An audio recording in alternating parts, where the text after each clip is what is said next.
In my youthful years, long before our family migrated to the vast plains of Texas, we resided in a humble dwelling in Georgia that boasted an immense backyard. A backyard that, in my youthful naivety, gave me the aura of the most sought-after boy in the schoolyard. Every time the suggestion of outdoor games or sports was breathed, it was my sprawling 2-acre backyard, cocooned by dense forests on 3 sides, that was unanimously chosen as the preferred destination. This backyard was like an enchanted playground with trees dotted around, a trampoline tucked into a corner, a simmering hot tub, a grand detached triple garage, and an above-ground pool. For a middle-class household, we had a treasure trove of riches in that backyard. There was enough space to host any sport: soccer, baseball, football. The options were endless. We also had our peculiar games like hide and seek, tag, or manhunts as we would call it. One particular Friday, when we were in 6th grade, my friends and I, Mike, the other Mike whom I'll refer to as Michael, and Jason, decided to orchestrate a camp-out sleepover in this mystical backyard. Of course, we had to get permission from our parents, but as we were just about 11 or 12 years old, and it was a Friday, our parents saw no reason to refuse. Furthermore, my family had a generous collection of camping equipment, including 2 tents which were spacious enough to accommodate 2 of us each.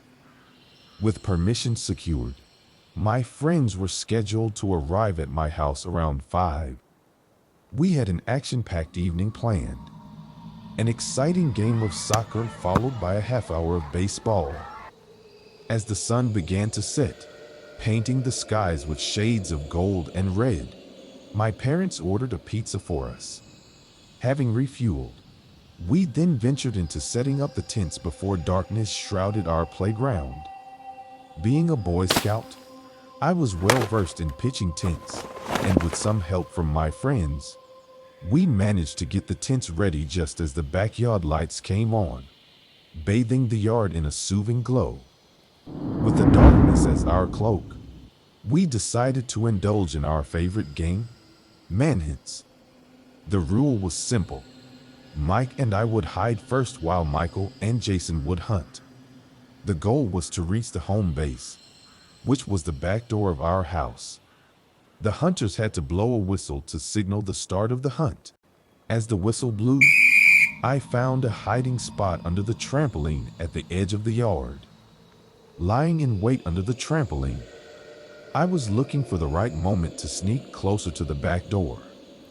I eyed the hot tub next to the house. If I could reach there, I could sprint straight to the back door. However, as I was about to execute my plan, I heard a noise which sounded like a trash bin falling over. Then, the motion detecting light by the side of the house flickered on. Peering around the corner, I saw a tall figure dressed in dark clothes hastily walking away, disappearing into the woods.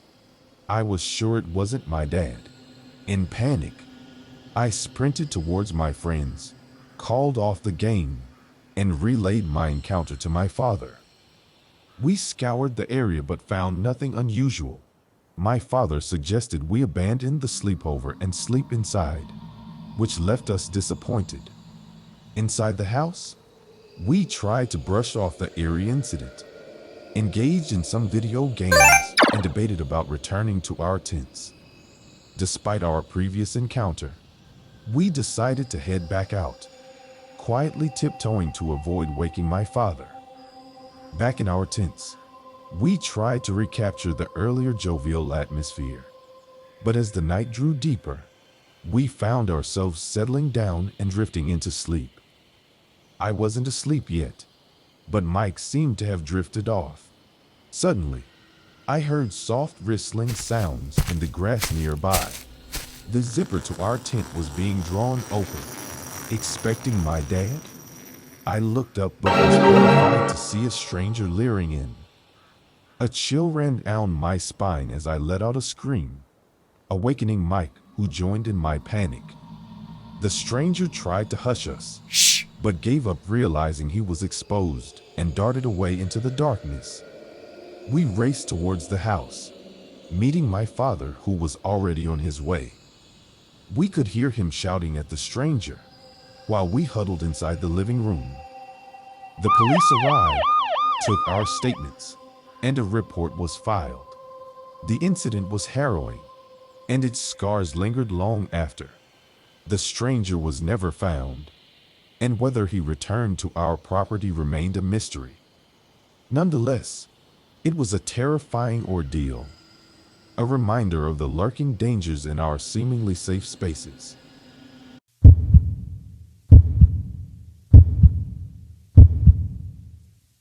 It was a few years back, sometime in 2019. I was at my friend Emma's house, which I'll refer to as M for the sake of this story.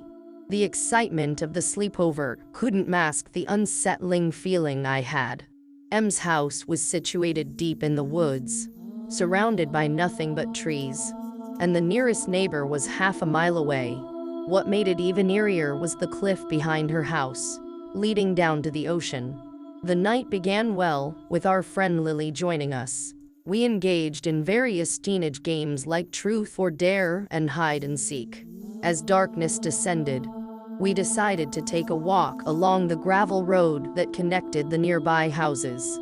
After getting permission from M's mom, we set off. As we strolled along, we noticed a man on the other side of the street approaching us. At first, we thought nothing of it, assuming he was merely taking an evening walk like us. However, something felt off about him. He was clad in heavy clothing that resembled snow gear, which was peculiar given the warm temperature of around 60 degrees.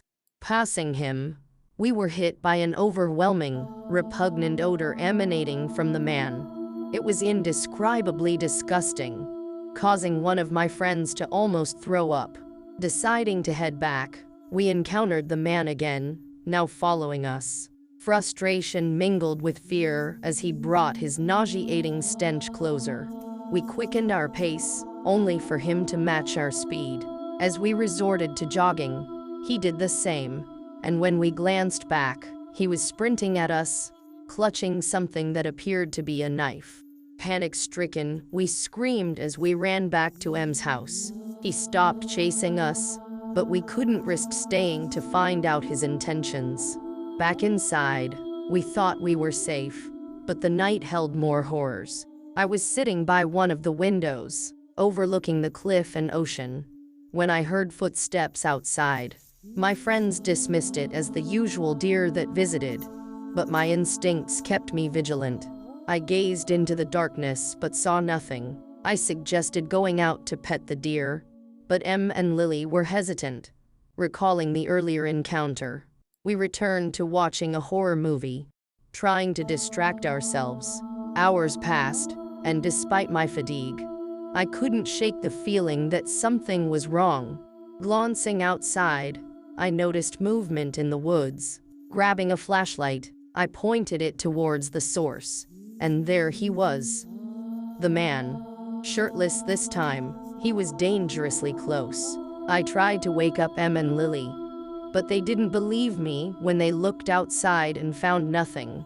As I lay awake, a knock on the door startled me. Curiosity overpowered caution, and I peered through the peephole, only to see nothing again. By now, it was 4:30 in the morning, and my nerves were shot. At 5, I awoke from a fitful sleep, trembling and covered in sweat. The nauseating stench engulfed the room again, and I heard footsteps approaching. I screamed, flicked on the flashlight, and there he was, standing in the corner of the room. My scream woke Em and Lily, and they joined me in terror. He fled the house, and Em's parents intervened, calling the police and searching the area. Once the police gathered our accounts, I returned home to my worried parents. They hugged me tightly, but they kept many details from me. In the end, the man was found, and the police discovered 5 dead bodies inside an old shed.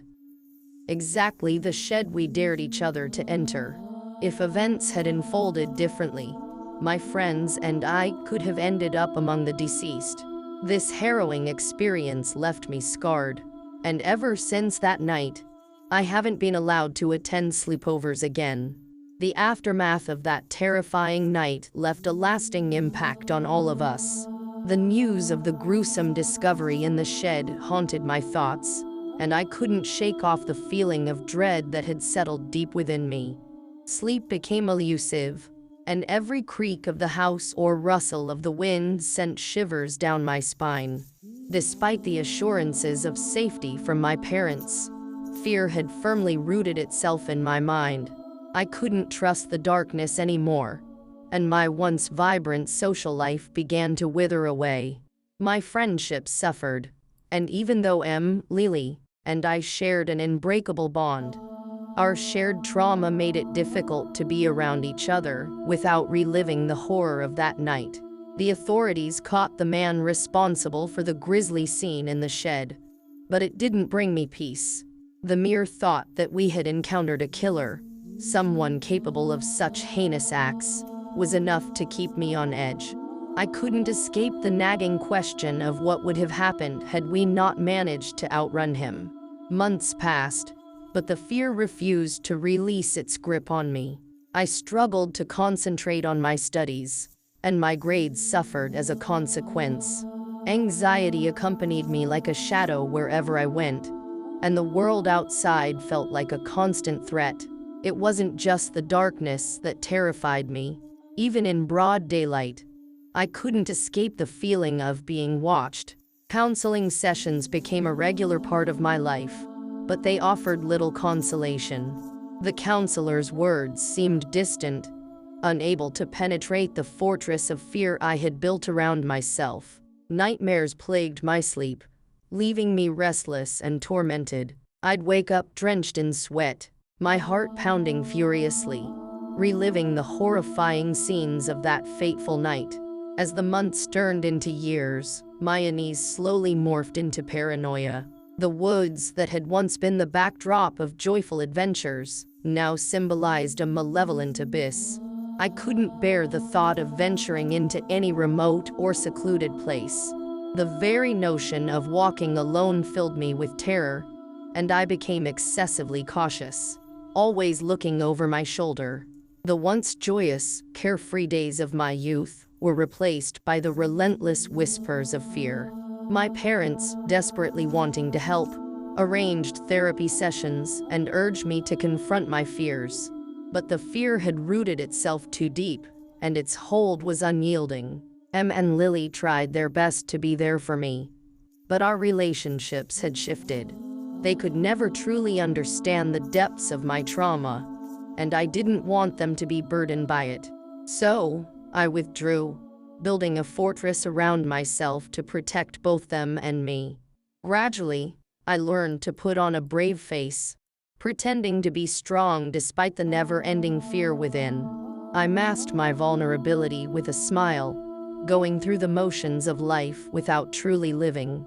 Behind closed doors, I struggled to piece myself back together, but the fragments of my former self seemed irretrievably lost. Time passed, and the case went through the legal process. The man responsible for those heinous crimes was convicted and sentenced to life in prison.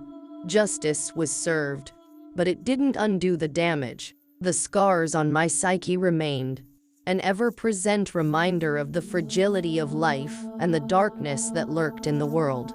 I wish I could say that everything eventually returned to normal, that I conquered my fears and found solace. But the truth is, some experiences change you irreversibly. The fear still lingers, and perhaps it always will. My once innocent perception of the world was shattered, and I'm left grappling with the stark reality of human cruelty. As I write this, I'm still haunted by the memories of that night. The stench, the man's eyes, the fear that consumed us. I often find myself staring out the window, peering into the darkness, half expecting his malevolent presence to resurface. I have become a different person since that night. Stronger in some ways, yes, but forever changed. The world I knew has transformed into a place of shadows and uncertainties.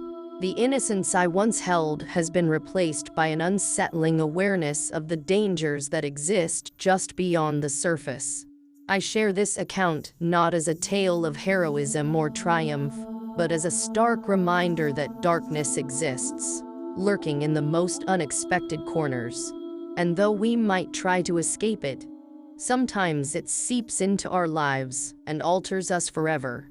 To those who may read this, cherish the safety and light in your life, for not everyone is as fortunate. And for those who have faced their own horrors, know that you are not alone. Sometimes the most frightening monsters are the ones that haunt our minds, but in facing them, we find strength in our vulnerability and unity in our shared fears.